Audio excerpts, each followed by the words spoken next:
The Celtics had a lead in the fourth quarter, and then everything slowed down. This is a bonus Locked On Celtics podcast. I'm not happy. You'll see why right now. Be ever ready. Recognize the city of champs. Boston, baby, we do what you can't. Locked on number 18, Tatum and Brown, J-team, step back. We gon' wet that and slay teams. Of course, the Celtics, who else could it be? Screaming like KG with the Larry O.B. Karalis above average, assessing the team status. Best daily pod, no cap, salary matching. Clutch like Bird the DJ, keep John on replay. Prime time, dapping up the truth on the sideline. Raining J's, how it started, raising banners, how we finished. Locked on Celtics pod, home of the winners. B. Hey there, welcome back to the Locked On Celtics podcast. Thank you for making this show part of your daily routine 7 days a week throughout the course of the NBA Finals. And the Boston Celtics are determined to make the NBA Finals go as long as they possibly can, because in this game, a 107 to 97 loss. Yeah, 10-point loss. The Celtics had it. They could have closed it out.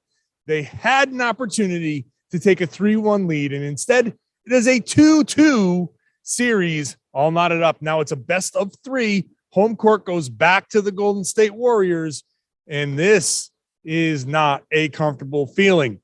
I'm John Karalis. I cover the Celtics for Boston Sports Journal. I've written a book called The Boston Celtics All-Time All-Stars, and I was one of the media voters for the Celtics 75th anniversary team. Okay.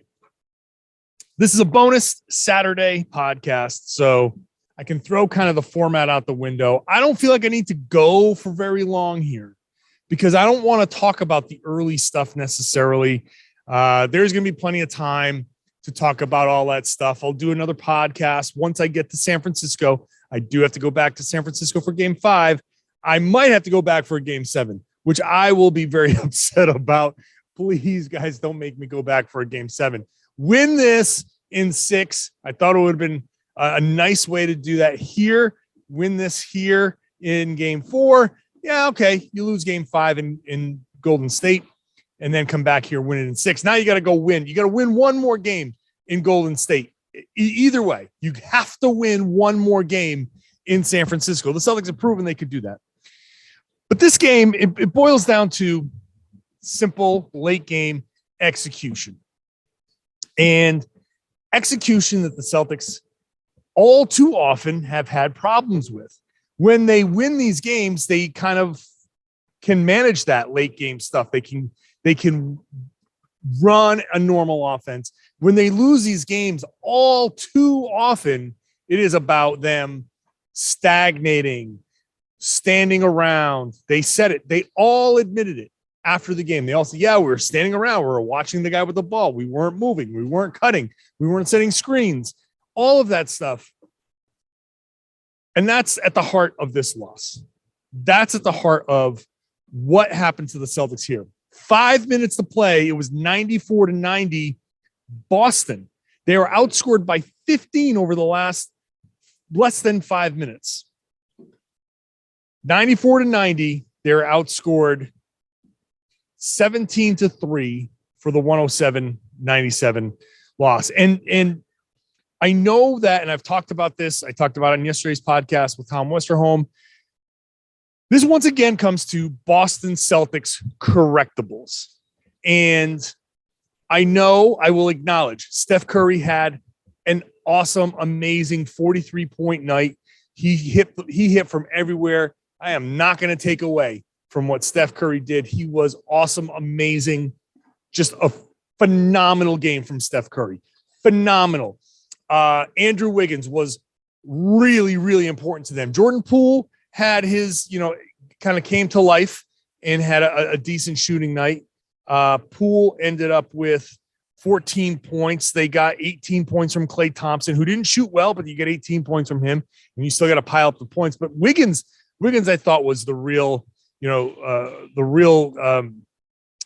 difference maker if you had to go from one non-Curry guy, because Curry, 43 points. I mean, he was unreal. 14 of 26, 7 of 14 from 3. He just can't miss. He's hitting shots at an unbelievably ridiculous rate. Even for him, he's hitting shots at a ridiculous rate.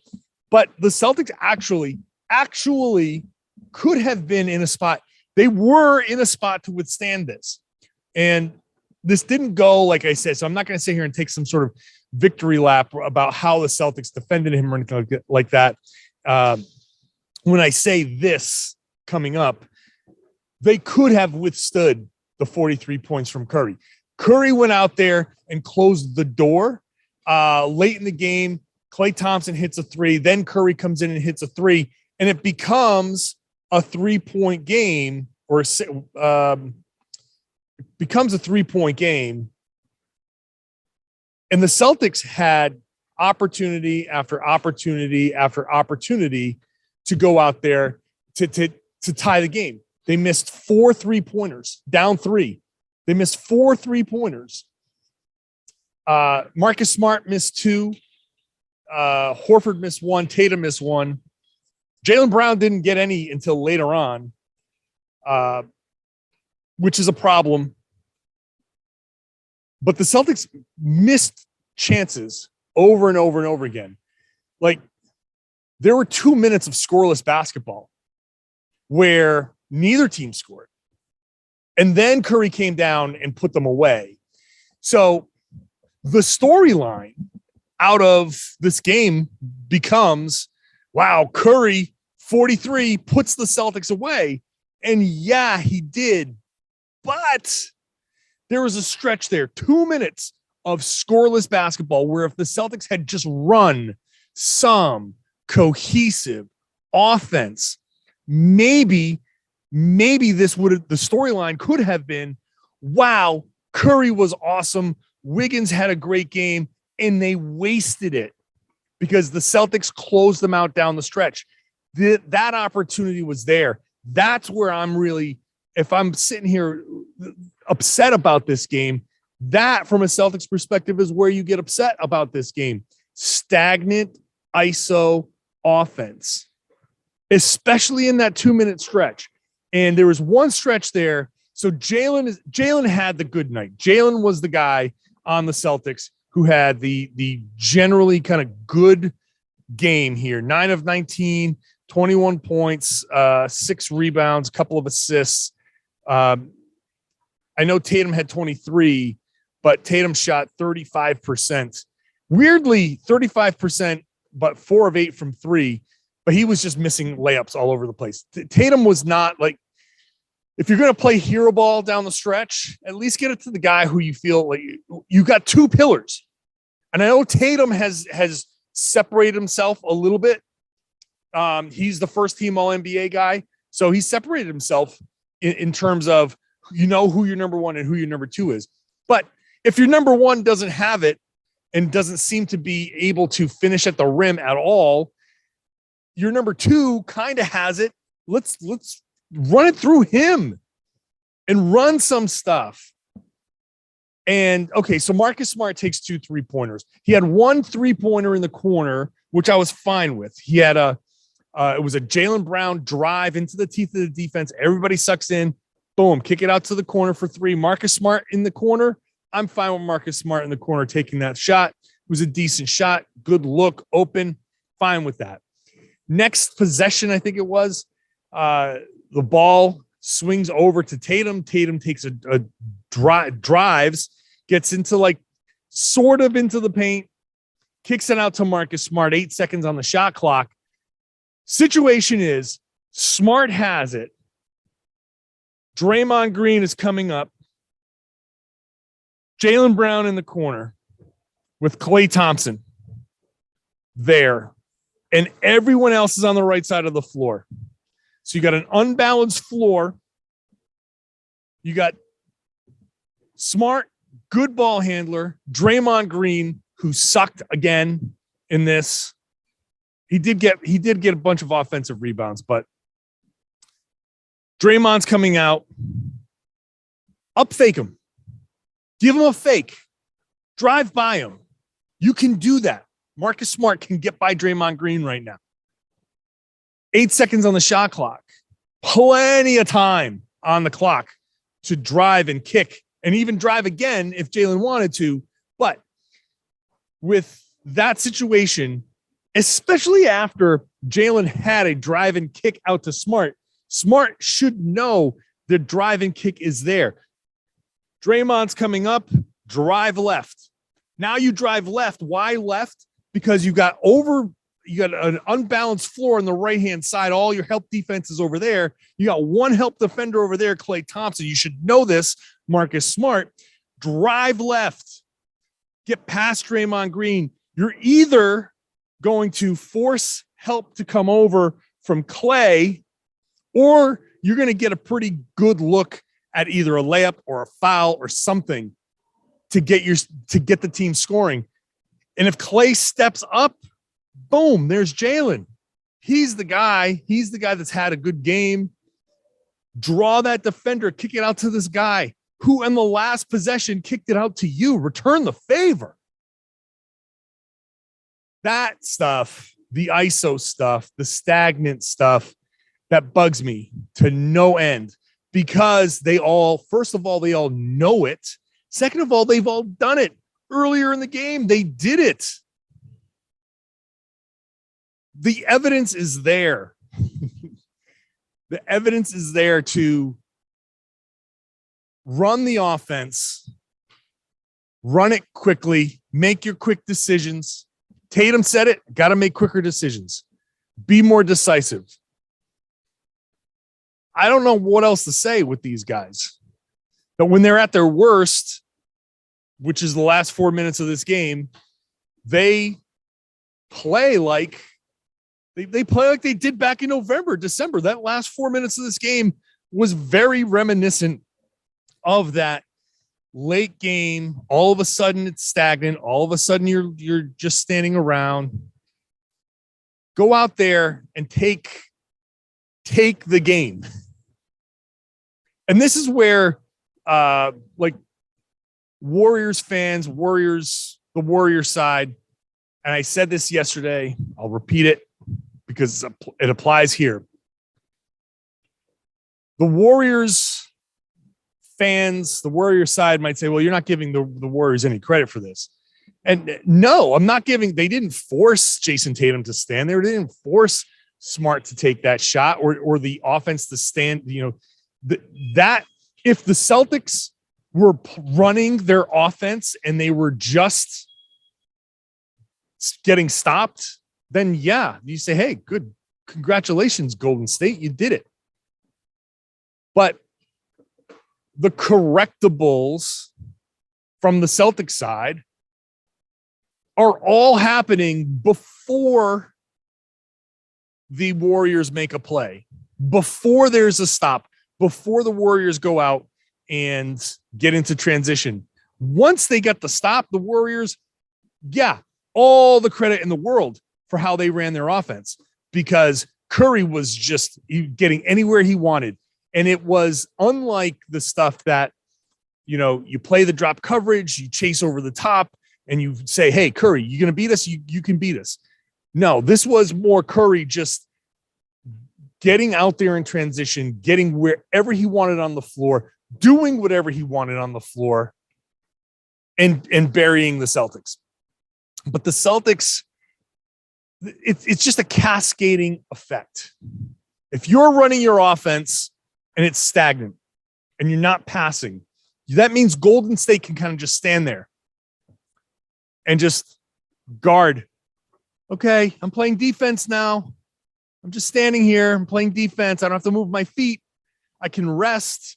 Hell, I don't even have to bend my knees. You're not doing anything. I can just kind of stand up. Oh, this is refreshing. Thank you, Boston. That's how they play defense. And then, because it's stagnant offense, okay, Jayson Tatum drives. Okay, now we got to actually play defense. Everybody converges on Jayson Tatum. You might say he got fouled on a few of those. Okay, fine. But he also turned the ball over on a few of those. Some of them are good challenges. Some of them are good, just good defense. Because Tatum is now driving, the shot clock is down, and this is the only option. No one else is moving. So where are the kickouts? Where are the cutters? Where are his opportunities? No, he's just going to drive. Head down drive, which great. Yeah, head down drive. Sure, I said it the other day, be Giannis. But also, like, if you're going to do head down and drive, then drive straight to the damn hoop. Don't drive past the hoop and try to lay it in. Don't drive diagonally and try to swoop it in. Go right to the damn hoop. So I'm making two simultaneous points here. So let me start with the Tatum thing. Tatum has to be decisive, and he has to play through the defense. He has to play with force. What does that mean? Playing off of 2 feet, playing with force, going straight at the rim, not side to side. Because if you're Tatum and you're driving and you're going, I'm trying to demonstrate this on the YouTube side, you're going in one way and you get fouled from behind and it pushes you that same way, my momentum is still going that way, right? If I'm going this way and somebody pushes me from behind, I'm just going a little faster that way. A referee doesn't see anything besides you gliding. Like, what have we learned about the officiating in the NBA in general? Why do flops work? Why does selling the call, why does that work? Because the referee sees a result of the contact. And even if you're accentuating the contact, the referee sees that and says, well, I got to call something. If you're Tatum and you're driving from the right side and you're driving past the hoop and trying to lay it in as you go past the hoop and you get fouled or pushed from behind or any of that stuff, the momentum hasn't changed. Your direction hasn't changed. There's nothing visually for the official to be like, I don't know. Okay, maybe you got a little bump on the arm. I guess maybe call that when you see it. If you go straight to the hoop, play with that force, play off those 2 feet, go straight line, boom. Then if you get knocked off that plane, then the ref sees it. If you're going straight this way and you get knocked off to your left, well, people see that. That's where you get a foul call. Play with that extra force, play off those 2 feet so you get that power, not off the 1 foot so you're gliding 2 feet. That is what I want Tatum to do. That's what I want Tatum to do. Anyway, back to my other point that I was making. When the Warriors get to sit there and barely play any defense, when they do get a miss, when they do get a stop or a turnover, they got more energy to run down the other end of the floor because they've been saving their legs on defense. They haven't had to work as hard defensively. So that's what the Celtics are allowing the Warriors to do in that last stretch. It's crunch time, and they're not doing what I've been saying on the podcast, defend with your offense. They're not making Steph Curry work on offense. You're trying to find a mismatch, but it's like he's not really working. He's not being forced to make a ton of decisions. It's like, all right, I gotta guard Tatum now. I'm gonna try to ride him one way, and he's not gonna try to change direction on me. He's not going to try to go straight at the rim. I'm just know if I ride him one way, he's gonna keep going one way. And you do that, you get your stop, you go down the other end, and you got that energy. Meanwhile, Boston has to run in transition, cross match. Now who's got Curry? Is it Al? Is it Rob? Is he on the floor? Who's on the floor? Who's got him? It's a scramble, which makes it easier for them to score. And when they do score, they get to go back and set their defense again. And Boston has to walk it up and get to and stagnate again. Like, all right, here we go. We're going to take 10 seconds off the clock because now we're tired too. And the Warriors are sitting there like, yeah, sure. No problem. We're here. We'll just hang out. That's it. The cycle perpetuates itself. Gotta find a way. I know these guys are tired. I know they're tired. But these late game kind of stretches where they ISO and stagnate are killers. And now they go back to San Francisco tied at 2. And they are really playing with fire here. Really playing with fire. Because now you got to beat Curry who's on a roll, man, on a roll, and you haven't had the real Clay game, and you haven't had a real Jordan Poole game, you haven't had the weird game where, I don't know, Otto Porter Jr. goes for 30 or something like that. There's some weirdness that still hasn't happened. We haven't had the double overtime game yet. You know, it's a little too much, a little too comfortable. A little bit too uncomfortable right now for me. But I don't know. I'm the one that said Celtics in 7, so I don't know what I was thinking. I guess this I said Celtics in 7, hoping that it would be Celtics in 6. But these are missed opportunities. This is what it boils down to. These are missed opportunities. The Celtics, despite everything, despite their early turnovers, despite everything else, despite the Curry 43, if they had run better offense down the stretch, they were within reach. They, again, 2 minutes of scoreless basketball where the Celtics had a bunch of 3-point shots. They could have taken better shots. They could have come down and gotten to the rim, gotten to the free throw line. They could have gotten themselves into better position to score. And that would have taken the 43 points from Curry. It just would have been a horrible footnote. Think about the pressure on the Warriors after Curry drops 43 and the Celtics win by 4.